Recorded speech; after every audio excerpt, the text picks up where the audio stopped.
Hello everyone, Ryan here.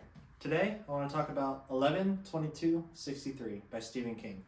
So I just finished this book yesterday, and I just wanted to make a video talking about my thoughts about the book and just giving it an overall review. A lot of people consider this book, if not their favorite, one of their top three Stephen King books.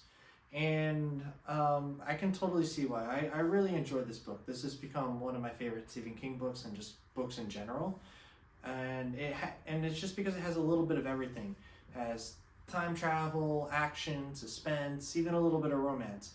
And it's just a engaging read throughout. Every page I was engaged with the story and keeping up with our main character and the side characters and just wondering what's going to happen, what's going on next, is everything okay, everyone okay, and so on. It was just a really captivating read.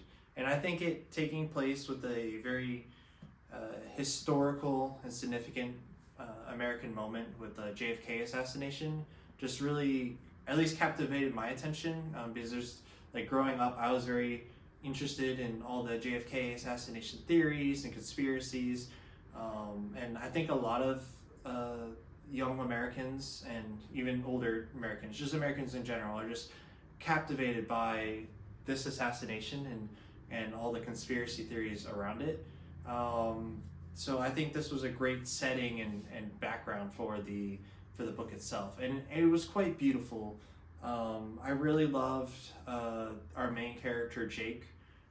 Throughout this story, he was quite a excellent main character, and all the side characters as well. So kind of getting into the spoiler point of it, I want to bring up some points that will spoil the book if you haven't read it. So if not, just click off, come back later, watch the rest. But getting into the spoilers, I really love Jake's and Sadie's relationship in this book.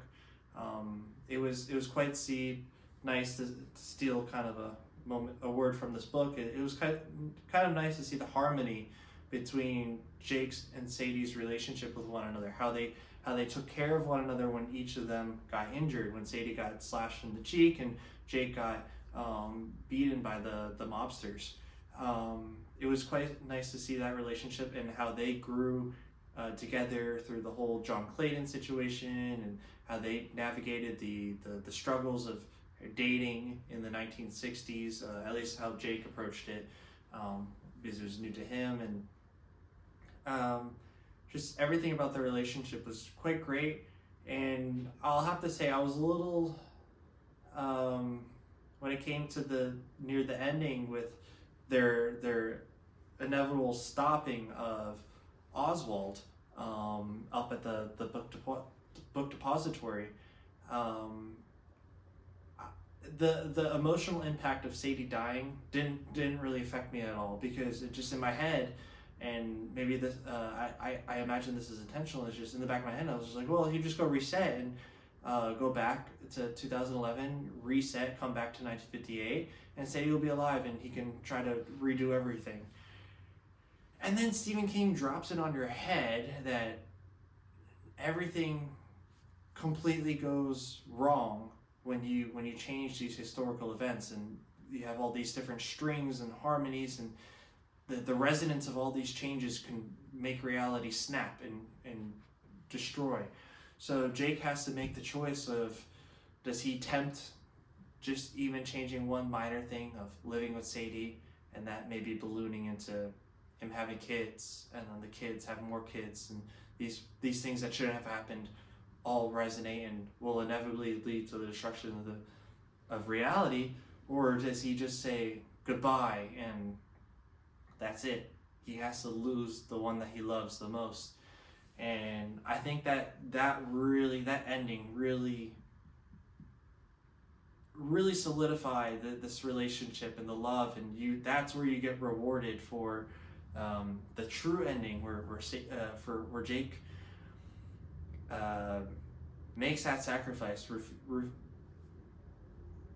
rejects living a life with Sadie, and then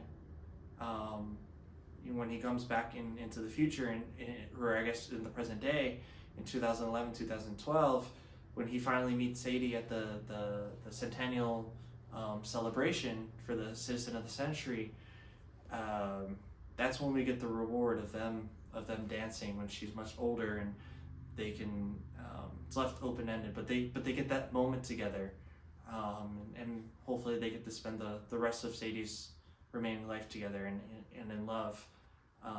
But just that ending of them dancing in the street was just beautiful. So I wanted to add one more thing. There's another thing with the Stephen King novels. He has this big reputation for being a horror writer, and it's such a shame for the general public. They get to miss out a lot on these stories by Stephen King because they just had this picture in their head that Stephen King is purely just a horror author and that's all his books, which is so not true. There's so many great books by Stephen King that have been adapted into movies, like The Green Mile and Shawshank Redemption are two great examples, where they're widely loved movies and people love the stories, but the general public doesn't understand that those are actually Stephen King novels. That's what those movies are based off of. So I think if a lot of people took the opportunity to take that out of their heads, that he is the king of horror and all these other things, that he has so many great books that are not horror and that are so deeply loved, like this one. I would love to just give this book to someone and just put on tape here on the spine and on the front cover here, just blocking out his name, to give people the opportunity just to read the book, get past that barrier that he's just some horror author, because this book is beautiful. It's a beautiful book, and I really loved it. It's just fantastic. I would give it a 10 out of 10 for sure, which I don't do very often, and yeah, it's definitely one of my favorite books in general, and by Stephen King. So yeah, thank you all for checking out this video. I hope you take the time to read 11/22/63.